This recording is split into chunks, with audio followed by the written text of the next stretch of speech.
ऐसी बाणी बोलिए मन का आपा खोए, औरन को शीतल करे आपों शीतल होए।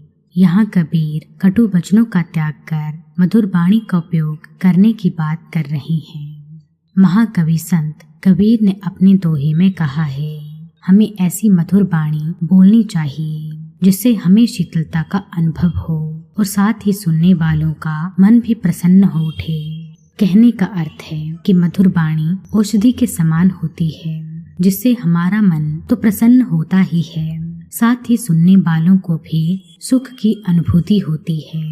जबकि कटु बाणी विष की तरह होती है, जो तीर के समान कानों से प्रवेश होकर संपूर्ण शरीर को पीड़ा देती है। मधुर बाणी से समाज में एक दूसरे के प्रति प्रेम भावना का संचार होता है, जबकि कटु वचनों से सामाजिक प्राणी एक दूसरे के विरोधी बन जाते हैं। इसीलिए हमेशा मीठा और उचित ही बोलना चाहिए, जो दूसरों को तो प्रसन्न करता ही है और आपको भी सुख की अनुभूति कराता है। कहा गया है, तलवार का घाव देर सबेर भर ही जाता है, किंतु कटु वचनों से हुआ घाव कभी नहीं भरता। इसीलिए हमेशा मीठा और उचित ही बोलना चाहिए। साथ ही हमें उन वचनों का त्याग करना चाहिए जो द्वेषपूर्ण हो। कहा जाता है, मधुर वचनों से बिगड़े हुए कार्यों को भी बनाया जा सकता है। संत कबीर के दोहे से हमें ये सीख मिलती है कि हमारी वाणी में मधुरता का जितना अधिक अंश रहेगा, उतना ही हम दूसरों के प्रिय बनेंगे। वाणी की मधुरता हृदय के द्वार खोलने की कुंजी है।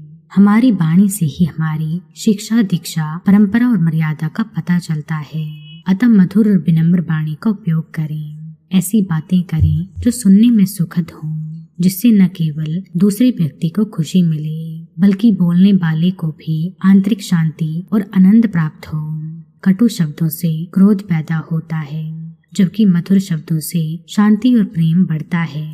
कटु वचन बोलने वाले को समाज में कभी सम्मान नहीं मिलता। इसीलिए जैसा कि कबीर के दोहे में कहा गया है, हमें हमेशा लोगों से प्रेम भरी मीठी वाणी में बात करनी चाहिए। वाणी मनुष्य के लिए ईश्वर की दी हुई एक अनोखी देन है। अतः कटु वचन बोलकर इस देन को व्यर्थ न करें।